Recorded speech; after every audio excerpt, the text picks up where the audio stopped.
Bismillah ar-Rahman ar-Rahim. Before we go to today's lesson, let me give you a bit overview of the verbs. So, like I said, there are two ways to make a sentence in Arabic. One is the Jumla Ismiya. That sentence starts from an ism or a noun. And the second one is the Jumla Failiya. That sentence starts from a verb or a fail.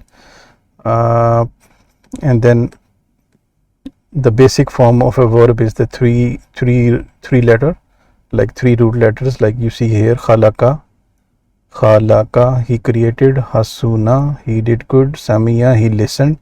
So that's the past tense.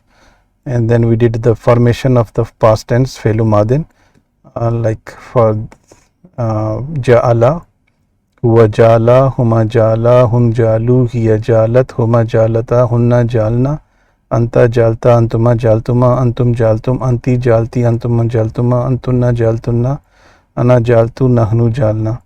So with the different, for the different pronoun, there is a different form of the verb.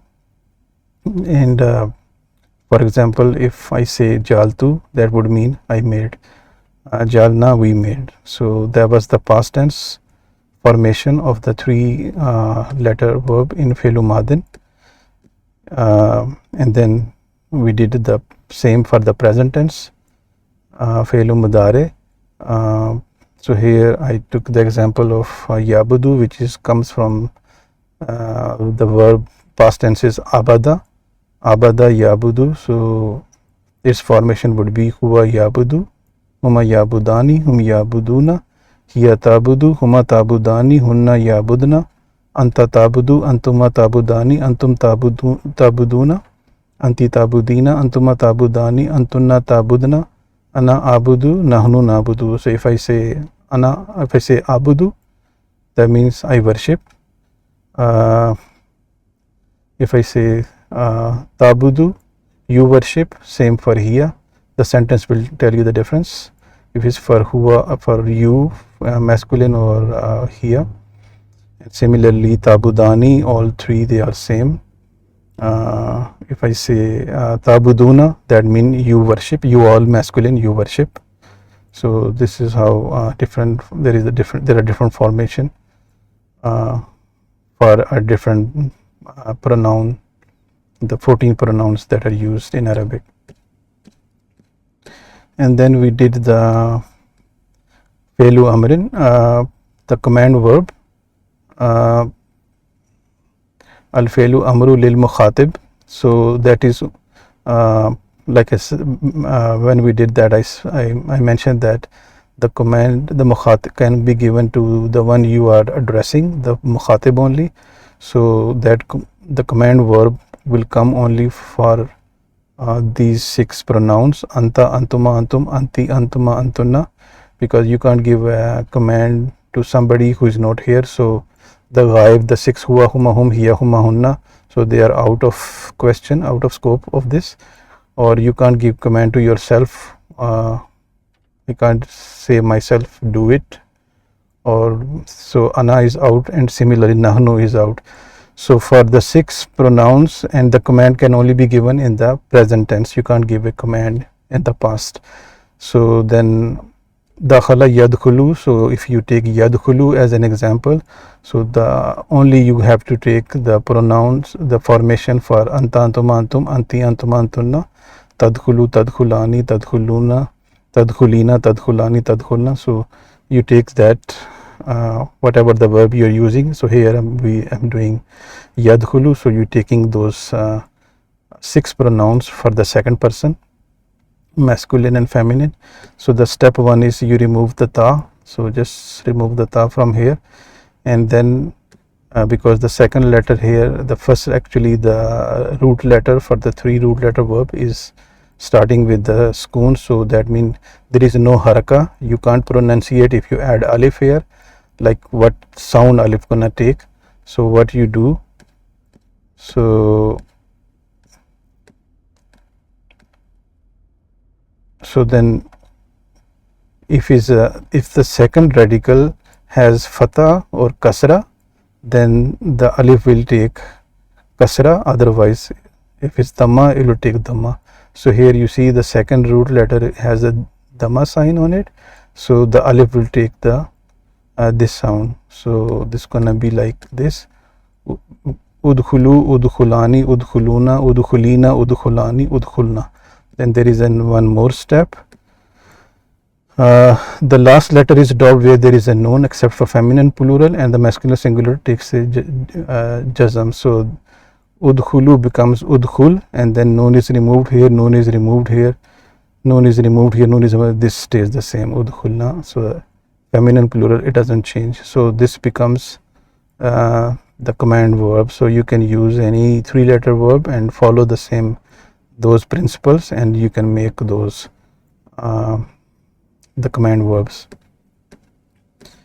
And then for the weak letters like kala, we didn't go in detail of that, but for kala, because for kala the first letter doesn't have a sukoon, so you don't need alif here, so you can just do kul, kula, kulu, kuli, kula, kulna. So this is the formation for the command verb kala. And then we did the passive forms of the 3-letter root verb. For example, rahima yarhamu, ruhima yurhamu. So this is the active form, this is the passive form. And then also the same like regular form, the passive form will have this formation also. So huwa ruhima, huma ruhima, hum ruhimu, hiya ruhimat, huma ruhimata, hunna ruhimna, anta ruhimta, antuma ruhimtuma, antum ruhimtum, anti ruhimti, antuma ruhimtuma, antunna ruhimtunna, ana ruhimtu, nahnu ruhimna. So, and similarly for the present tense, there is a formation for that. Conjugation: yarhamu, huwa yarhamu, huma yarham, huwa yurhamu, huma yurhamani, hum yurhamuna, hiya turhamu, huma turhamani, hunna yurhamna, anta turhamu, antuma turhamani, antum turhamuna, anti turhamina, antuma turhamani, antunna turhamna, ana urhamu, nahnu nurhamu. So you're gonna follow the same formation. Then we did that the moods of the present tense, imperfect tense. The past tense, it doesn't change. In Arabic we call it mabniun, mabni. It doesn't change, it stays as is. But present tense changes from the actual form, which is the rafa form, it goes to the nasab form, and it goes to the jazm form. So it becomes some haruf will make it mansoob and some will make it majzoom. So those are the haruf will make it mansoob, and for the mansoob we said like an is the particle making it mansoob. So and there was a principle that yafalu feminine. So those 5, huwa, hiya, anta, anti,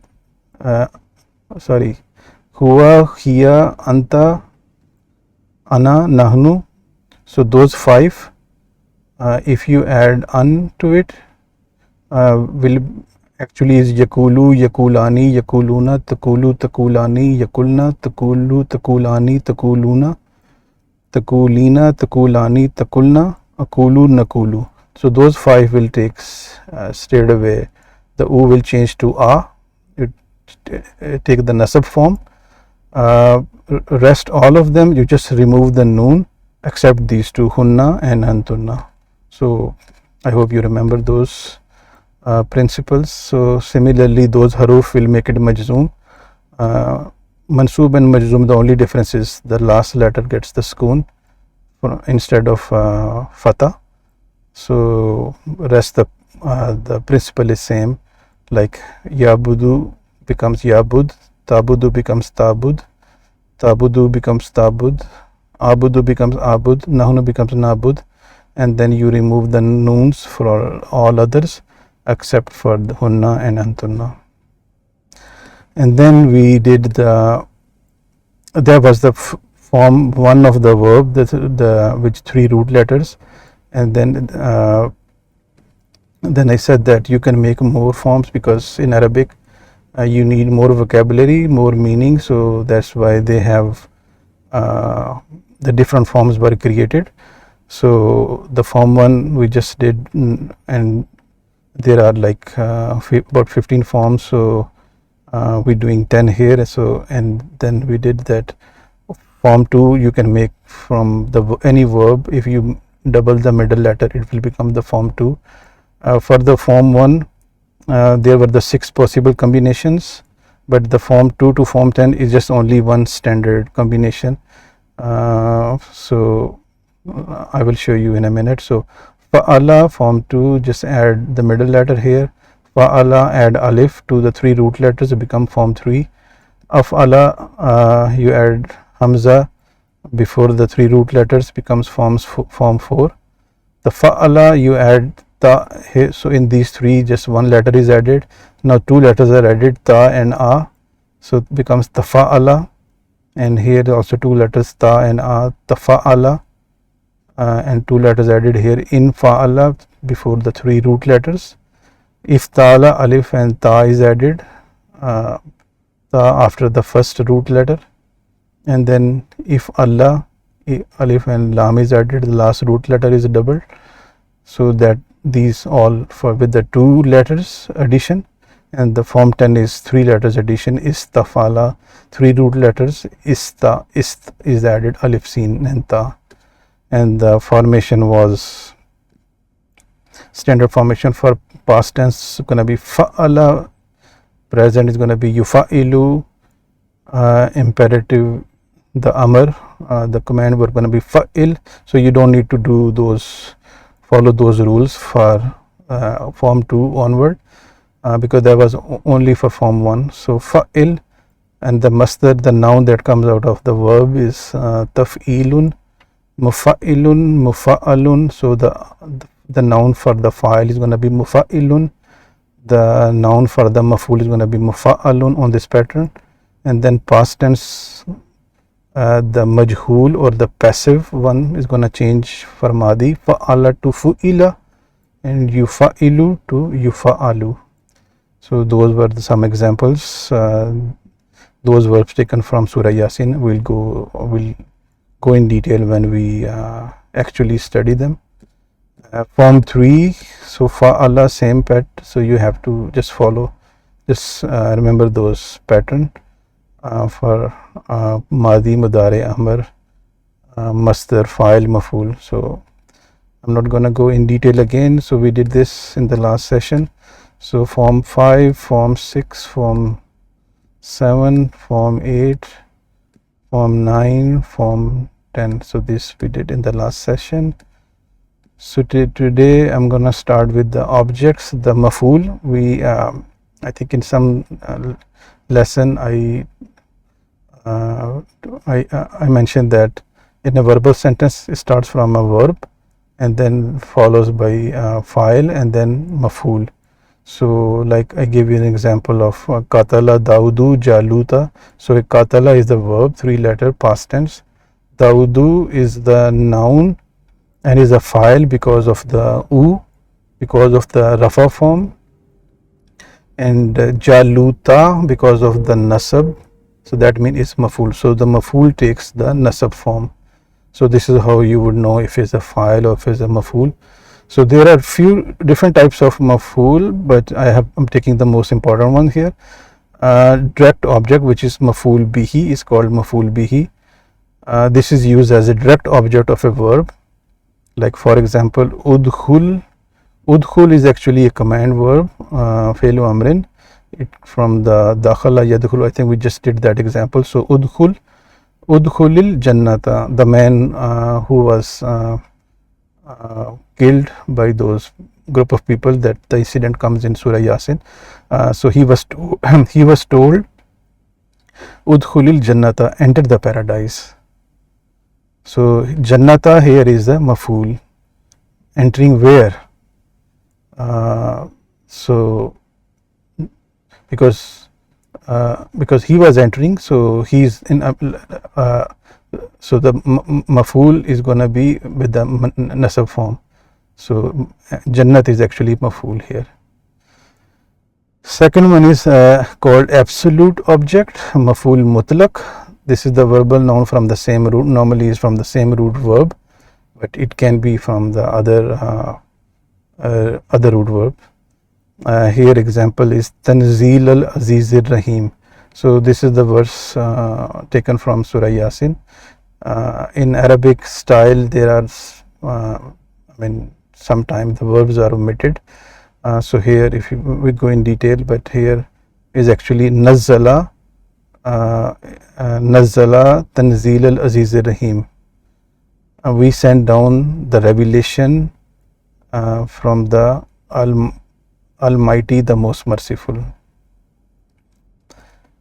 So it is only in that verse is only Tanzeel al-Aziz ar-Rahim.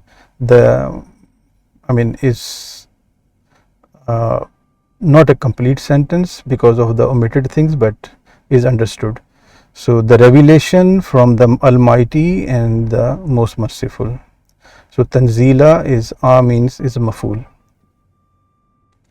And then the another one is maf'ul for place and time. We call maf'ul fihi. This is the noun to show the time or place of an action. For example, al-yawma. Al-yawma means today. So al-yawma means so this means is a maf'ul. Nakhtimu, we will seal ala afwahihim, their mouths. So today we will seal their faces or their mouths. So those are the maf'ul that are very normally used. And then Nunut Tokidi wa Lamut Tokidi. So in Arabic we use some words or letters to make it to emphasize the sentence. So for extra emphasis in the meaning of the imperfect tense fi'l mudare, the letter lam is added as prefix or nunus sakila. This noon, there's actually two noons, nunus sakila or nunul khafifa, light noon or heavy noon as the suffix. So if you are making a emphasis in the middle, then you have to use noon or in the beginning of the verb you will use la. Here is an example. Lain lam tantahu, if you would not refrain, lanarjumannakum. So you can see how much emphasis is given in here. Like you can understand the anger behind what they were saying. Those were the disbelievers. When we will go through in detail, but the emphasis behind it. If you don't desist or if you don't refrain, we will surely stone you, and we will surely be touched from us a severe punishment. So important thing to remember here is this la and this nunus sakila, heavy duty noon. Those are used to emphasize the sentence, or emphasize the action of the present tense. So that's just about we call it's called double emphasis. Jumla shartiya, just very briefly how to make a conditional sentence. A conditional sentence consists of two parts: the condition, which is called the fe'lu shart, and the result of the condition. Like if you do this, it would be like that. So there are two parts. One is the first one is called fe'lu shart. So in other words, there are two verbs are used because there are two sentences. So the condition one is called fe'lu shart, and the answer to that condition is called jawabu shart. And sometimes the both verbs are majzoom.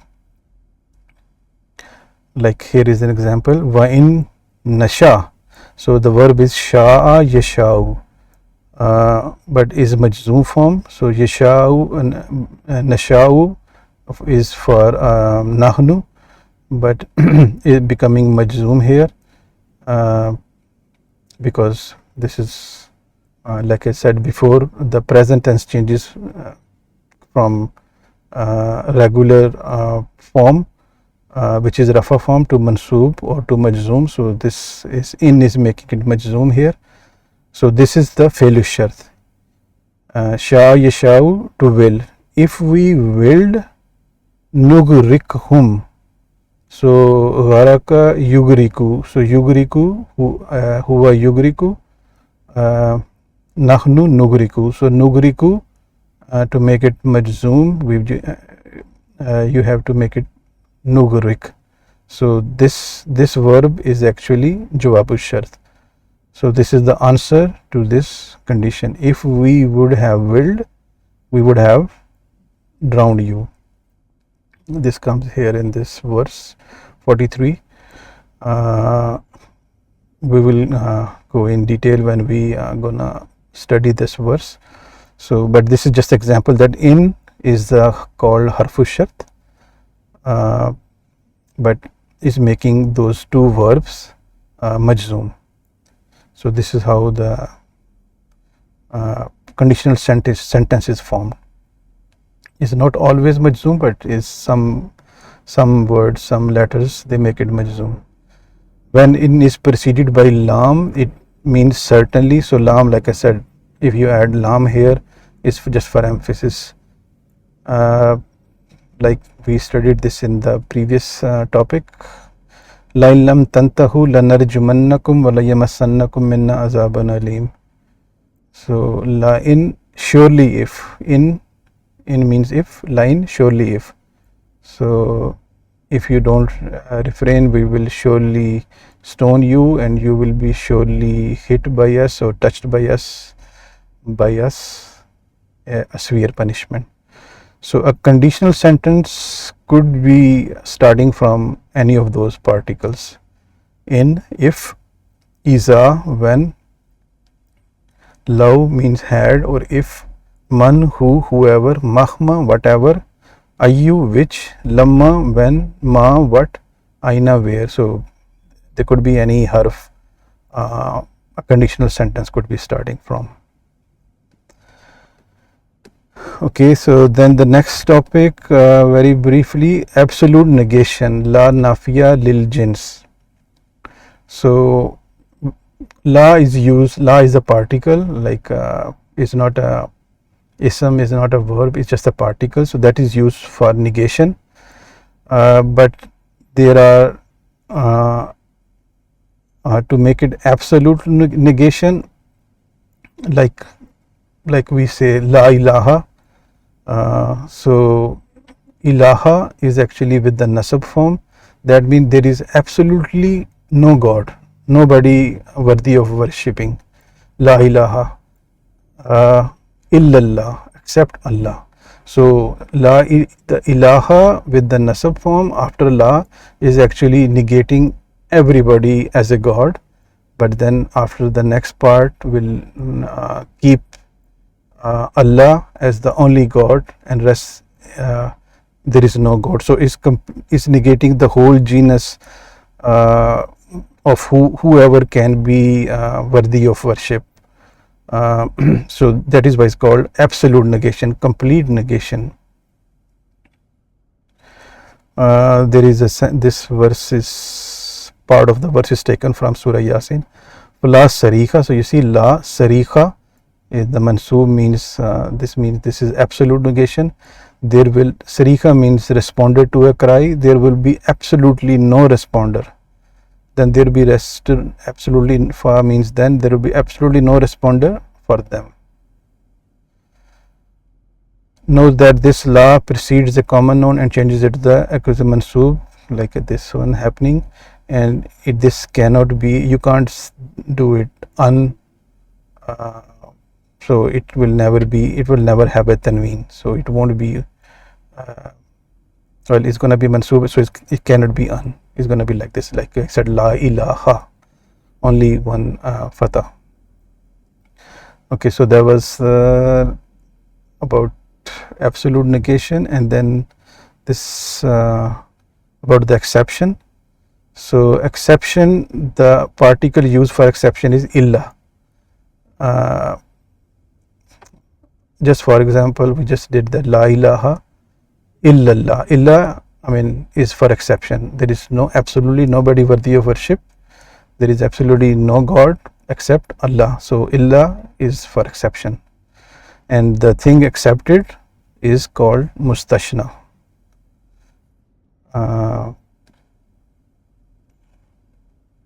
Illa, and sometime the mustashna comes in the mansoob form, so like it's coming here. So illa rahmatan minna, accept mercy from us. So it's just a part of the verse. When we go in detail, we will study the whole verse.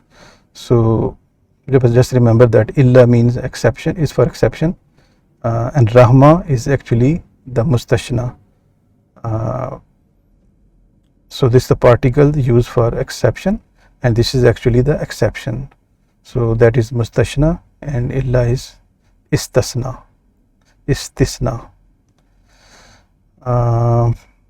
So that's all. So this completes the theoretical portion of this course, of this short course. So in like 50 pages, we just completed the theoretical part, and then from next time we're gonna start the practical part. We'll go through Surah Yasin from beginning to the end, and we will study all the verses, like which one is the noun, which one is verb, and which form is that, and what the meaning of is. So to my understanding, what I understood, I will explain you. So I am stopping here.